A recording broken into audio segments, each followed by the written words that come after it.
नमस्ते, मैं चंद्रशेखर आप सभी को मैं अपने चैनल डिलीजेंट एकेडमी में स्वागत करता हूं। आज से हम लोग यूपी पुलिस कांस्टेबल के लिए एक सीरीज स्टार्ट करने जा रहे हैं जिसमें हम लोग प्रीवियस ईयर में पूछे गए मैथ का क्वेश्चन करेंगे। हम लोग प्रत्येक दिन 15 क्वेश्चन करेंगे और 15 क्वेश्चन हमारा अलग अलग टॉपिक का होगा, यानी हम लोग 15 टॉपिक से 15 क्वेश्चन प्रत्येक दिन करेंगे। हम लोग का उद्देश्य है कि एग्जाम से पहले कम से कम 2500 क्वेश्चन करेंगे। चलिए अब ज़्यादा टाइम ना लेते हुए हम लोग क्वेश्चन की तरफ चलते हैं। इससे पहले अगर आप मेरे चैनल पर नए हो तो चैनल को सब्सक्राइब कर ले और बेल आइकन को प्रेस करना बिल्कुल ना भूलें ताकि आपको सबसे पहले लेटेस्ट नोटिफिकेशन मिलता रहे। चलिए अब हम लोग क्वेश्चन की तरफ चलते हैं। देखिए हमारा क्वेश्चन क्या दिया हुआ है। हमारा क्वेश्चन दिया कि राम ने एक परीक्षा में 175 में से 126 अंक प्राप्त किए। राम ने कितने प्रतिशत अंक प्राप्त किए? हमें क्या निकालना है? राम का परसेंट मार्क्स निकालना है। देखिए हमें क्या दिया हुआ है कि एग्जाम जो है टोटल 175 नंबर का है जिसमें से 126 नंबर राम को मिल रहा है। तो हमें क्या निकालना है? राम का परसेंट निकालना है। 126 नंबर मिल रहा है टोटल 175 में से, इंटू 100 करेंगे यानी यहां से हमारा परसेंट निकल के आ जाएगा। अब देखिए हम इसे 25 से काटेंगे, ये 4 बार में जाएगा। ये 25 से कितने बार में जाएगा? 7 बार में। हम इसे 7 से 126 को काटेंगे, ये कितने बार में जाएगा? 18 बार में। यानी हमारा क्या निकल के आया? 18 गुने 4 यानी 72%। हमारा आंसर क्या निकल के आ गया? 72%। चलिए क्वेश्चन समझ में आ गया होगा। नेक्स्ट क्वेश्चन पे चलते हैं। देखिए हमारा क्वेश्चन क्या दिया हुआ है। हमारा क्वेश्चन दिया कि 2 कुर्सियां और एक मेज 170 रुपए में खरीदी जा सकती है। 5 कुर्सियां और 4 मेजें 530 रुपए में खरीदी जा सकती है। एक कुर्सी की लागत ज्ञात करें। हमें क्या निकालना है? एक कुर्सी की लागत निकालना है। देखिए हमें क्वेश्चन में क्या दिया हुआ है? हमें क्वेश्चन में दिया हुआ है कि 2 कुर्सी, यानी कुर्सी को हमने क्या मान लिया? सी मान लिया, यानी चेयर, प्लस एक मेज यानी एक टेबल कितना में आ रहा है? 170 रुपया में आ रहा है। 170 रुपया में आ रहा है। और दूसरा हमें क्या दिया हुआ है? दूसरा हमें क्या दिया हुआ है कि 5 कुर्सी प्लस 4 मेज यानी टेबल कितना में आ रहा है? 530 रुपया में आ रहा है। 530 रुपया में आ रहा है। अब देखिए अगर हम इसमें, हमें क्या चाहिए? हमें एक कुर्सी की लागत चाहिए। अगर हम यहां से टेबल काट दें, अगर हम टेबल को हटा दें यानी केवल कुर्सी रख ले तो हमारा कुर्सी का मूल्य निकल के आ जाएगा। अब देखिए यहां हमारा क्या है? 4t है। हम इसमें अगर 4 से गुना कर लें तो हमारा क्या हो जाएगा? 8c प्लस का 4t, और ये हमारा कितना हो जाएगा? 170 में अगर हम 4 से गुना करेंगे तो हमारा क्या हो जाएगा? 680 रुपया हो जाएगा। अब देखिए अगर हम इसमें से माइनस कर दें 5c प्लस का 4t इक्वल टू 530 रुपया, अगर हम ये माइनस कर दें तो हमारा नीचे का सिंबल चेंज हो जाएगा, यानी t से 4t हमारा कट गया। अब देखिए 8c में से हम 5c माइनस करेंगे, ये कितना हो गया? 3c इक्वल टू, अगर हम 680 में से 530 माइनस करेंगे ये हमारा कितना हो जाएगा? 150 रुपया। यानी 3 चेयर का मूल्य हमारा निकल के आ गया 150 रुपया। तो हम यहां से एक चेयर का मूल्य निकाल सकते हैं। हमारा क्या हो गया? 50 रुपया। हमारा आंसर क्या निकल के आ गया? 50 रुपया। चलिए क्वेश्चन समझ में आ गया होगा। नेक्स्ट क्वेश्चन पे चलते हैं। देखिए हमारा क्वेश्चन क्या दिया हुआ है। हमारा क्वेश्चन दिया कि ए बी से दुगुना कुशल है, बी सी से तिगुना कुशल है। यदि अकेले सी कोई काम को 30 दिन में पूरा कर सकता है तो वे एक साथ मिलकर उस काम को कितना दिन में पूरा कर सकते हैं?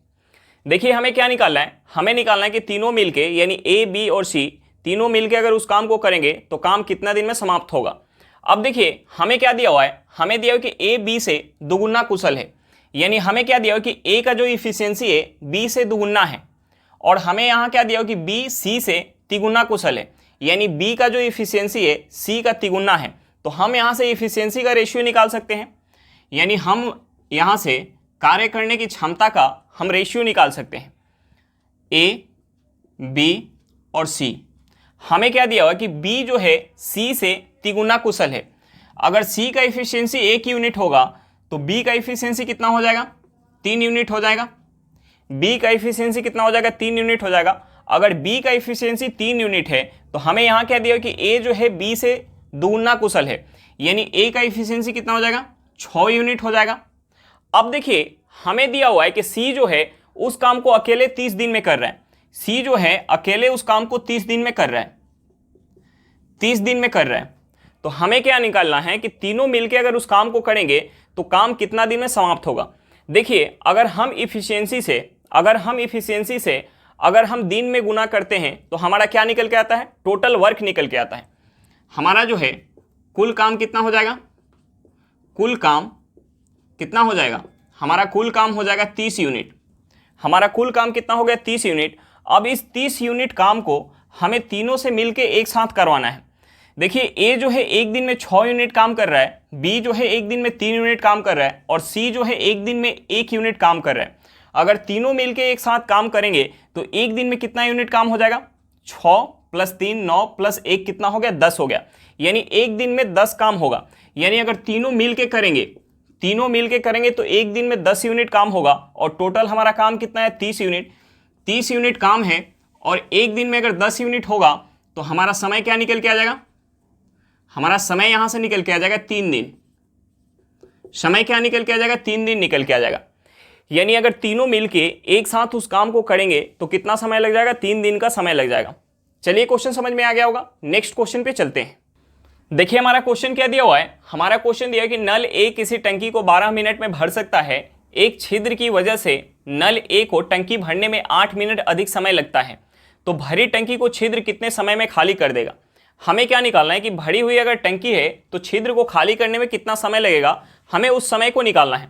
अब देखिए हमें क्वेश्चन में क्या दिया हुआ है, हमें क्वेश्चन में दिया हुआ है कि ए किसी टंकी को 12 मिनट में भर सकता है, लेकिन उसके साथ अगर कोई छिद्र काम करे तो टंकी को भरने में 8 मिनट अधिक समय लग रहा है। तो हम जो छिद्र है उसे खाली करने वाला पाइप बी मान लेते हैं, हम जो है उसे खाली करने वाला नल बी मान लेते हैं। अब देखिए ए जो है अकेले टंकी को अगर भर रहा है तो कितना समय ले रहा है, 12 मिनट का समय ले रहा है, 12 मिनट का समय ले रहा है। अगर ए के साथ खाली करने वाला जो छिद्र है हम उसे क्या मान लेते हैं, नल बी मान लेते हैं। अगर ए के साथ बी काम कर रहा है, ए के साथ अगर बी काम कर रहा है तो कितना समय लग रहा है, 8 मिनट अधिक समय लग रहा है। यानी कितना समय लग जा रहा है, 20 मिनट का समय लग जा रहा है।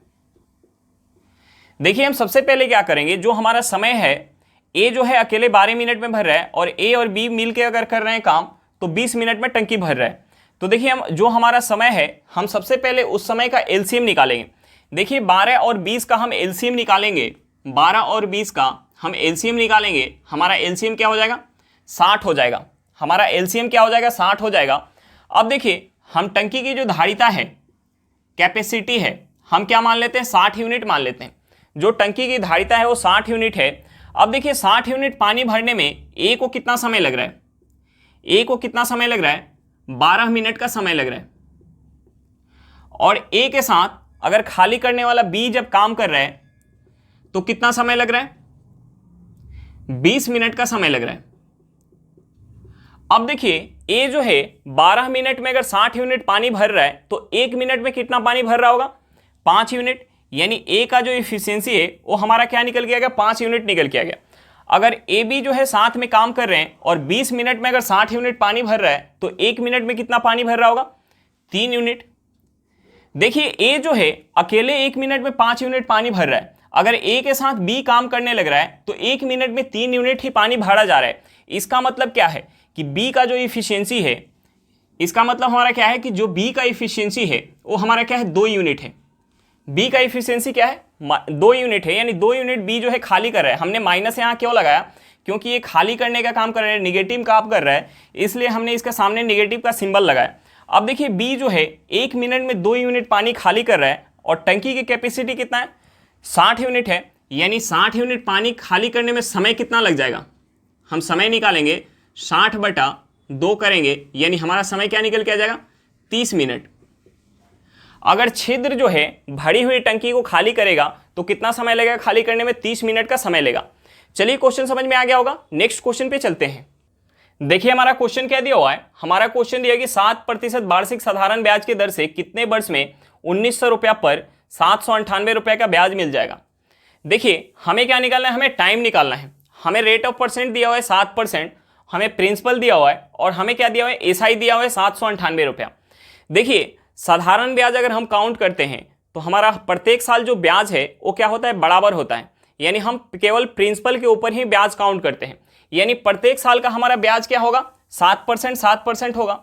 अगर हम ये निकालें कि जो 798 रुपया है वो 1900 का कितना परसेंट है, तो हमारा टोटल जो है ब्याज परसेंट निकल के आ जाएगा। अगर टोटल ब्याज परसेंट में हम 7% से भाग देंगे तो हमारा क्या निकल के आ जाएगा, समय निकल के आ जाएगा।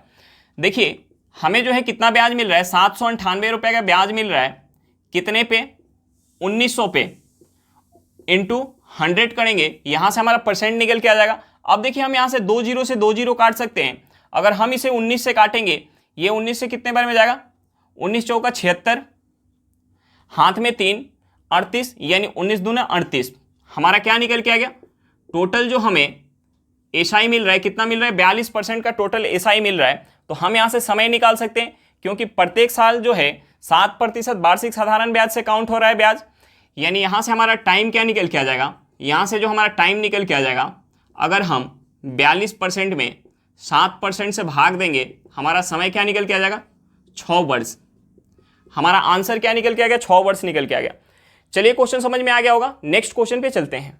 देखिए हमारा क्वेश्चन क्या दिया हुआ है, हमारा क्वेश्चन दिया हुआ है कि 80,000 रुपये पे 2 वर्ष के लिए चक्रवृद्धि ब्याज ज्ञात करें जब ब्याज की दर पहले वर्ष के लिए 5% प्रति वर्ष और दूसरे वर्ष के लिए 10% प्रति वर्ष हो। ब्याज की गणना वार्षिक है। देखिए हमें यहाँ क्या दिया हुआ है, हमें जो है यहाँ दिया हुआ कि पहले साल जो हमारा रेट ऑफ इंटरेस्ट है वो 5% है और दूसरे साल जो रेट ऑफ इंटरेस्ट है 10% है, और ब्याज की जो गणना हो रही है वो हमारी वार्षिक हो रही है। देखिए हमने पिछले क्वेश्चन में बताया कि जो हमारा सिंपल इंटरेस्ट है प्रत्येक साल बराबर होता है, लेकिन कंपाउंड इंटरेस्ट में ऐसा नहीं होता है। कंपाउंड इंटरेस्ट में क्या होता है कि जो हमें पहले साल ब्याज मिलेगा उस ब्याज के ऊपर भी ब्याज हमें दूसरे साल मिलता है। अब देखिए हमें यहाँ जो दिया हुआ है कि पहले साल जो है हमारा 5% के दर से ब्याज काउंट हो रहा है और दूसरे साल जो है 10% के दर से ब्याज काउंट हो रहा है। तो हम सबसे पहले इस 5% को फ्रैक्शन में चेंज कर लेते हैं। 5% को अगर फ्रैक्शन में चेंज करेंगे तो हमारा क्या हो जाएगा, 1/20 हो जाएगा। अगर हम 10% को फ्रैक्शन में चेंज करेंगे, अगर हम 10% को फ्रैक्शन में चेंज करेंगे तो हमारा क्या हो जाएगा, ये हमारा हो जाएगा 1/10। यानी हम यहां से ये मान सकते हैं कि अगर 20 रुपया का मूलधन है, 20 रुपया का अगर हमारा प्रिंसिपल है, तो अगर 5% के दर से अगर हम ब्याज काउंट करेंगे तो अगले साल हमारा क्या हो जाएगा, ये 1 रुपया का ब्याज मिल जाएगा, यानी 21 रुपया हो जाएगा। अगर हमारा प्रिंसिपल 10 रुपया है, अगर हमारा प्रिंसिपल 10 रुपया है, अगर हम 10% के दर से ब्याज काउंट करेंगे तो अगले साल कितना हो जाएगा, 11 रुपया हो जाएगा। अब देखिए हम यहाँ गुना कर लेते हैं। अगर 20 में 10 से गुना करेंगे तो हमारा क्या हो जाएगा, 200 हो जाएगा। अगर हम 21 में 11 से गुना करेंगे, यानी 21 में 10 से गुना करेंगे, कितना हो जाएगा, ये हमारा हो जाएगा 210। 210 में 21 ऐड करेंगे, कितना हो जाएगा, ये हो जाएगा 231। यानी अगर हमारा 200 रुपया का प्रिंसिपल है, 200 रुपया का प्रिंसिपल है, अगर हम पहले साल 5% के दर से ब्याज काउंट करें और दूसरे साल 10% के दर से ब्याज काउंट करें, तो हमारा टोटल अमाउंट कितना बन जाएगा, 231 रुपया बन जाएगा। यानी यहाँ जो है हमें टोटल सीआई कितना मिला, 31 रुपया का मिला। लेकिन हमें क्वेश्चन में जो हमारा प्रिंसिपल दिया हुआ है वो क्या दिया हुआ है, 80,000 रुपया दिया हुआ है, और यहाँ हमारा प्रिंसिपल क्या है, 200 रुपया है। यानी जो 200 यूनिट है, 200 यूनिट का जो वैल्यू है वो किसके बराबर है, 80,000 रुपये के बराबर है। 200 यूनिट का जो वैल्यू है वो किसके बराबर है, 80,000 रुपये के बराबर है। तो हम यहाँ से 1 यूनिट निकाल सकते हैं, हम यहाँ से 1 यूनिट निकाल सकते हैं। अगर 200 से भाग देंगे, ये 2 जीरो कट जाएगा, यह हमारा क्या निकल के आ जाएगा, 400 रुपया निकल के आ जाएगा। 1 यूनिट किसके बराबर हो गया, 400 रुपये के बराबर। तो हम यहाँ से 31 यूनिट का वैल्यू निकाल सकते हैं। 31 यूनिट का वैल्यू हम निकाल सकते हैं। अगर 31 में हम 400 से गुना करेंगे, ये हमारा क्या हो जाएगा, ये हो जाएगा 12,400 रुपया। ये हमारा क्या हो जाएगा, 12,400 रुपया। हमारा आंसर क्या निकल के आ गया, 12,400 रुपया। चलिए क्वेश्चन समझ में आ गया होगा, नेक्स्ट क्वेश्चन पे चलते हैं।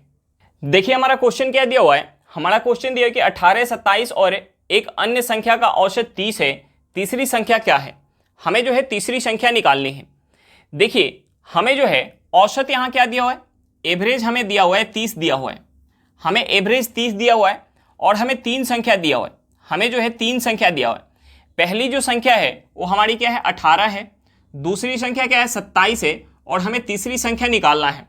हमें तीसरी संख्या निकालना है। देखिए पहली संख्या एवरेज से कितना कम है, एवरेज से 12 कम है। दूसरी संख्या एवरेज से कितना कम है, 3 कम है। अब देखिए जो तीसरी संख्या होगी, अगर एवरेज 30 है तो अपने लिए 30 तो रखी ही होगी, तीसरी संख्या जो होगी अपने लिए 30 तो रखी ही होगी, प्लस का दूसरे पहले संख्या के लिए 12 लाएगी, क्योंकि पहला संख्या अगर 12 कम है और एवरेज हमारा 30 है तो पहले संख्या को भी 12 दी होगी और दूसरी संख्या को कितना दी होगी, 3 दी होगी। यानी ये कितना हो जाएगा, 30 + 12 + 3, यानी हमारा आंसर क्या निकल के आ जाएगा, 45 निकल के आ जाएगा। यानी तीसरी संख्या खुद क्या होगी, 45 होगी। चलिए क्वेश्चन समझ में आ गया होगा। नेक्स्ट क्वेश्चन पे चलते हैं। देखिए अगर आपको किसी भी टॉपिक में अगर प्रॉब्लम हो तो यूट्यूब पे हमारा मैथ फाउंडेशन करके प्लेलिस्ट बना हुआ है, वहां जाके आप कोई भी टॉपिक कोई भी चैप्टर देख सकते हैं। चलिए नेक्स्ट क्वेश्चन पे चलते हैं।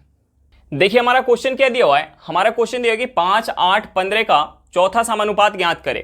हमें क्या निकालना है, चौथा समानुपात निकालना है। हमें क्या दिया है, 5, 8 और 15 दिया हुआ है। हमने मान लिया कि चौथा समानुपात हमारा क्या है, 1 से। तो देखिए 5 और 8 का जो हमारा रेशियो होगा वो किसके बराबर होगा, 15 और x के रेशियो के बराबर होगा। यानी हम यहां से लिख सकते हैं 5/8 = 15/x। हम इसे 5 से काटेंगे, ये 3 बार में जाएगा, यानी हमारा यहां से क्या निकल के आ जाएगा, x = निकल के आ जाएगा 24। हमारा आंसर क्या निकल के आ गया, 24 निकल के आ गया। चलिए क्वेश्चन समझ में आ गया होगा। नेक्स्ट क्वेश्चन पे चलते हैं। देखिए हमारा क्वेश्चन क्या दिया हुआ है, हमारा क्वेश्चन दिया हुआ है कि A तथा B अपनी पूंजी 2:3 के अनुपात में निवेश करते हैं तथा उनके लाभ का अनुपात 4:3 है। यदि A अपनी पूंजी 10 महीना के लिए निवेश करे तो B कितने समय के लिए अपनी पूंजी निवेश करता है। हमें जो है B का समय निकालना है। देखिए हम लाभ का रेशियो कैसे निकालते हैं, हम प्रॉफिट का रेशियो कैसे निकालते हैं।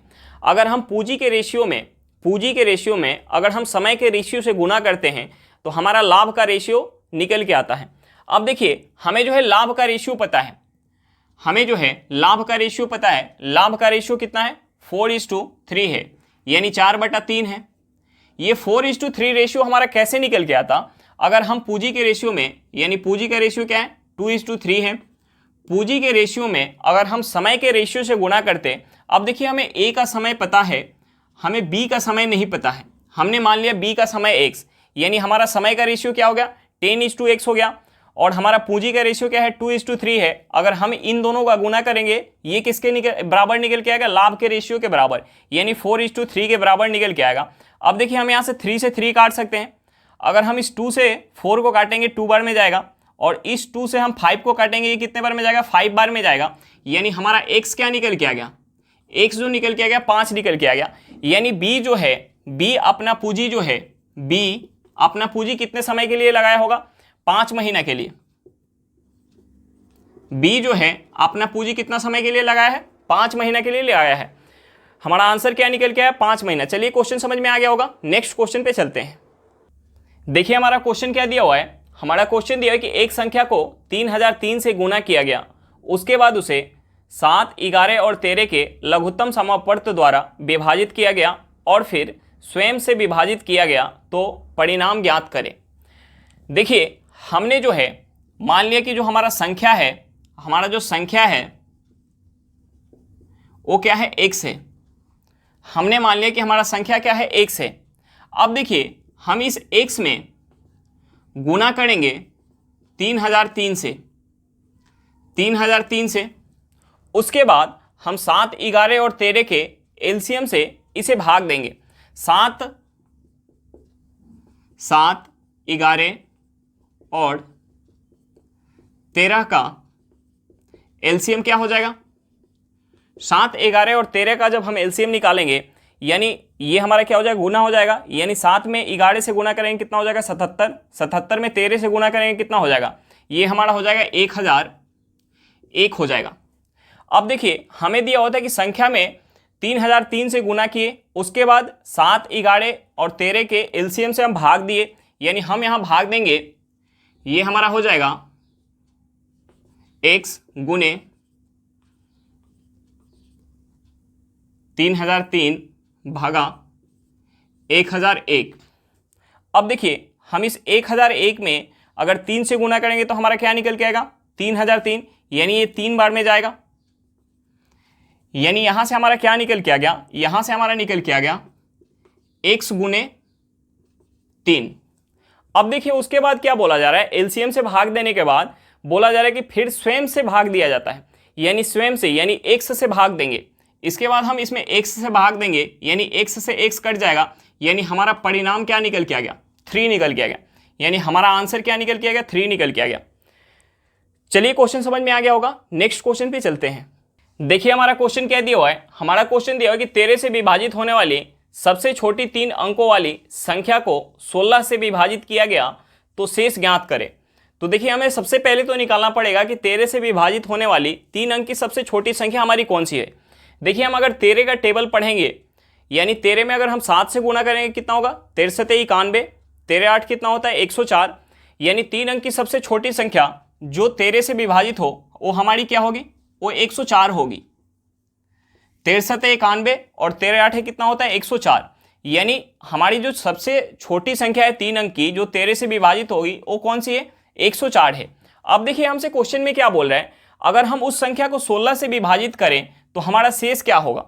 अगर हम इसे 16 से विभाजित करें, अगर हम 104 को अगर हम 16 से विभाजित करें तो हमारा शेष क्या आएगा, यानी हम 16 में 6 से गुणा करेंगे कितना हो जाएगा 96, यानी हमारा शेष कितना निकल के आ जाएगा, 8 निकल के आ जाएगा।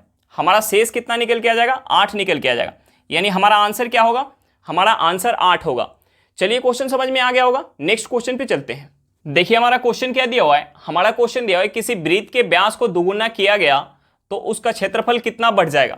देखिए वृत्त के व्यास किसके बराबर होता है, 2 इंटू आर के बराबर होता है। वृत्त का जो व्यास होता है वो किसके बराबर होता है, 2 इंटू आर के बराबर होता है, 2 इंटू आर के बराबर, यानी जो हमारा व्यास होता है वो किसके बराबर होता है, 2r के बराबर होता है।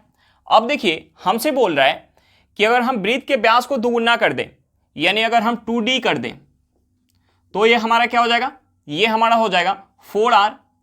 अगर वृत्त का जो व्यास है, अगर वृत्त का व्यास हमारा 4r है, वृत्त का व्यास 4r है तो हमारा रेडियस कितना हो जाएगा, हमारा जो रेडियस हो जाएगा, रेडियस क्या हो जाएगा 2r हो जाएगा, रेडियस क्या हो जाएगा 2r हो जाएगा। अब देखिए वृत्त का रेडियस हमें पता है कि कितना है 2r है, तो हम यहां से वृत्त का क्षेत्रफल निकाल सकते हैं पाई r स्क्वायर से।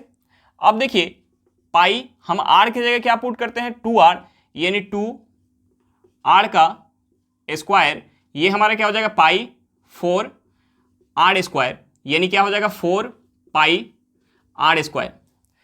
यानी अगर हम किसी वृत्त के व्यास को दुगुना करेंगे तो हमारा क्षेत्रफल क्या हो जाएगा, वृत्त के क्षेत्रफल जो हो जाएगा 4 गुना हो जाएगा। अगर हम किसी वृत्त के व्यास को अगर हम दुगुना करेंगे तो उसका क्षेत्रफल क्या हो जाएगा, 4 गुना हो जाएगा। हमारा आंसर क्या निकल के आ गया, 4 गुना बढ़ जाएगा। चलिए क्वेश्चन समझ में आ गया होगा, नेक्स्ट क्वेश्चन पे चलते हैं। देखिए हमारा क्वेश्चन क्या दिया हुआ है, हमारा क्वेश्चन दिया कि 72 किलोमीटर पर घंटा की रफ्तार से चल रही है एक ट्रेन 54 किलोमीटर पर घंटा की रफ्तार से चल रही है एक मोटर साइकिल से 1 मिनट में आगे निकल जाती है तो ट्रेन की लंबाई कितनी होगी। देखिए इस केस में क्या होगा कि ट्रेन जो है अपनी लंबाई के बराबर दूरी चलेगी। तो देखिए अगर हम ये निकाल लें कि 1 मिनट में कितना दूरी चलेगी, 1 मिनट में कितना दूरी चलेगी ट्रेन, अगर हम ये निकाल लें तो हम ये बता पाएंगे कि ट्रेन की लंबाई कितना है। अब देखिए दोनों जो है सेम डायरेक्शन में जा रहे हैं, दोनों अगर सेम डायरेक्शन में जा रहे हैं और उसके बाद अगर 1 मिनट में क्रॉस कर रही है तो सेम डायरेक्शन में जा रहे हैं, तो यहां हमारा रिलेटिव स्पीड यानी सापेक्ष चाल क्या होगा, माइनस होगा। यानी यहां जो हमारा सापेक्ष चाल हो जाएगा, सापेक्ष चाल क्या हो जाएगा 72 किलोमीटर पर घंटा माइनस का क्या हो जाएगा हमारा 54 किलोमीटर पर घंटा, 54 किलोमीटर पर घंटा। अब देखिए 72 में से 54 माइनस करेंगे, ये हमारा क्या हो जाएगा 18 किलोमीटर पर घंटा। देखिए यहां रिलेटिव स्पीड हमारा निकल के आ गया 18 किलोमीटर पर घंटा, और मोटरसाइकिल वो कितना देर में ट्रेन क्रॉस कर रही है 1 मिनट में, यानी समय हमारा क्या दिया हुआ मिनट में दिया हुआ है और स्पीड हमारा क्या है किलोमीटर पर घंटा में है। तो हम इसे क्या करते हैं मीटर पर सेकंड में चेंज कर लेते हैं। अगर मीटर पर सेकंड में चेंज करेंगे उसके लिए हमें क्या करना पड़ेगा 5/18 से गुना करना पड़ेगा, 5/18 से गुना करना पड़ेगा, यानी ये हमारा क्या हो जाएगा 18 से 18 कट जाएगा, यानी ये हमारे निकल के आ गया 5 मीटर पर सेकेंड। हमारा क्या निकल के आ गया 5 मीटर पर सेकेंड, हमारा क्या निकल के आ गया 5 मीटर पर सेकेंड। अब देखिए हमें स्पीड पता चल गया, रिलेटिव स्पीड की 5 मीटर पर सेकंड है और 1 मिनट में ट्रेन जो है मोटरसाइकिल को क्रॉस कर रही है, तो यानी समय कितना हो गया 60 सेकेंड। यानी हमारा ट्रेन का जो लंबाई हो जाएगा, ट्रेन की लंबाई क्या होगा, अपने लंबाई के बराबर दूरी चलेगी। अब देखिए हमें समय पता है कि 60 सेकेंड है और स्पीड क्या है 5 मीटर पर सेकेंड है, यानी 5 मीटर पर सेकेंड गुने 60 सेकेंड, हमारा क्या निकल के आ जाएगा, ये निकल के आ जाएगा 300 मीटर। ट्रेन की लंबाई क्या हो गई 300 मीटर हो गई। हमारा आंसर क्या निकल के आ गया 300 मीटर। चलिए क्वेश्चन समझ में आ गया होगा, नेक्स्ट क्वेश्चन पे चलते हैं। देखिए हमारा क्वेश्चन क्या दिया हुआ है, हमारा क्वेश्चन दिया कि धारा की दिशा में जा रही एक नाव 40 मिनट में 32 किलोमीटर की दूरी तय करती है। यदि धारा की चाल 10 किलोमीटर पर घंटा हो तो नाव की चाल ज्ञात करें। देखिए हमें धारा की चाल पता है, हमें नाव की चाल निकालना है और हमें क्या दिया हुआ है कि धारा की दिशा में जब नाव जा रही है तो 40 मिनट में 32 किलोमीटर का दूरी तय कर रही है। देखिए जब धारा के साथ नाव जाती है तो उस केस में क्या होता है, नाव और धारा का चाल जो है ऐड होता है। यानी अगर हम यहाँ से निकालेंगे 40 मिनट में 32 किलोमीटर जो दूरी जा रही है, अगर हम यहाँ से स्पीड निकालेंगे तो हमारा स्पीड कैसा निकल के आएगा, x प्लस वाई का स्पीड निकल के आएगा। 32 किलोमीटर जाने में कितना समय लग रहा है, 40 मिनट का समय लग रहा है। तो हम इस 40 मिनट को अगर घंटा में चेंज करेंगे तो हमें 60 से भाग देना पड़ेगा, यानी हम इसे लिख सकते हैं 32 किलोमीटर गुने 60/40 हो जाएगा। ये हमारा घंटा में चेंज हो जाएगा। अब देखिए जीरो से हमारा जीरो कट जाएगा, हम अगर इसे 32 को 4 से अगर काटेंगे तो ये 8 बार में जाएगा। 8 में हम अगर 6 से गुना करेंगे यानी हमारा क्या निकल के आएगा 48 किलोमीटर पर घंटा। अगर धारा की दिशा में जब नाव जा रही है तो वहाँ हमारा स्पीड कितना है 48 किलोमीटर पर घंटा। यानी ये जो स्पीड है हमारा x प्लस वाई, ये हमारा क्या निकल के आया 48 किलोमीटर पर घंटा। और हमें y का स्पीड क्या दिया हुआ है, y का हमें स्पीड दिया हुआ है 10 किलोमीटर पर घंटा, ये हमें क्वेश्चन में दिया हुआ है। तो हम यहाँ से x बता पाएंगे, हमारा x क्या हो जाएगा 38 किलोमीटर पर घंटा। यानी हमारा नाव का जो स्पीड निकल के आ गया, क्या निकल के आ गया 38 किलोमीटर पर घंटा। हमारा आंसर क्या होगा 38 किलोमीटर पर घंटा। चलिए क्वेश्चन समझ में आ गया होगा, नेक्स्ट क्वेश्चन पे चलते हैं। देखिए एक हमारा छोटा सा सिंप्लीफिकेशन दिया हुआ है, हम इसे सॉल्व करते हैं। ये हमारा क्या दिया हुआ 48 प्लस 25 माइनस 20 माइनस, सबसे पहले छोटे ब्रैकेट के अंदर का काम करेंगे, 11 माइनस 16 में हम 2 से भाग देंगे, ये हमारा क्या हो जाएगा 8 हो जाएगा, 8 गुने 4। अब देखिए 48 प्लस ये हमारा क्या हो जाएगा 25, 20 माइनस, अगर हम 8 में 4 से गुना करेंगे तो क्या होगा 32 होगा। 32 में माइनस का 32 है, ये प्लस का हमारा 11 है, यानी हम माइनस करेंगे तो ये हमारा क्या हो जाएगा माइनस का 21 हो जाएगा। 48 प्लस 25 माइनस ये हमारा क्या हो जाएगा, अगर ये ब्रैकेट से बाहर आएगा, माइनस का 21 ब्रैकेट से बाहर आएगा और यहां हमारा माइनस है तो ये क्या हो जाएगा प्लस का 21 हो जाएगा। 48 प्लस 25 माइनस ये हमारा क्या हो जाएगा 20 और 21 क्या हो जाएगा 41 हो जाएगा। 41, हम 25 में से प्लस का 25 है और माइनस का 41 है, प्लस का 25 है और माइनस का 41 है, अगर हम करेंगे तो हमारा क्या हो जाएगा, ये हो जाएगा हमारा माइनस का 16 हो जाएगा। यानी माइनस का 16 अगर बाहर आएगा तो हमारा क्या हो जाएगा, ये हमारा प्लस माइनस क्या हो जाएगा माइनस हो जाएगा, यानी 48 माइनस 16, हमारा आंसर क्या निकल के आ गया 32 निकल के आ गया। हमारा आंसर क्या निकल के आ गया 32 निकल के आ गया। हमारा आंसर क्या निकल के आ गया 32 निकल के आ गया। चलिए आज के लिए इतना ही, फिर मिलते हैं नेक्स्ट क्लास में। अगर क्लास अच्छा लगे तो क्लास को लाइक करिएगा, अगर आप मेरे चैनल पर नए हो तो चैनल को सब्सक्राइब करिएगा और क्लास को अपने दोस्तों के साथ शेयर करना बिल्कुल मत भूलिएगा। चलिए बाय बाय।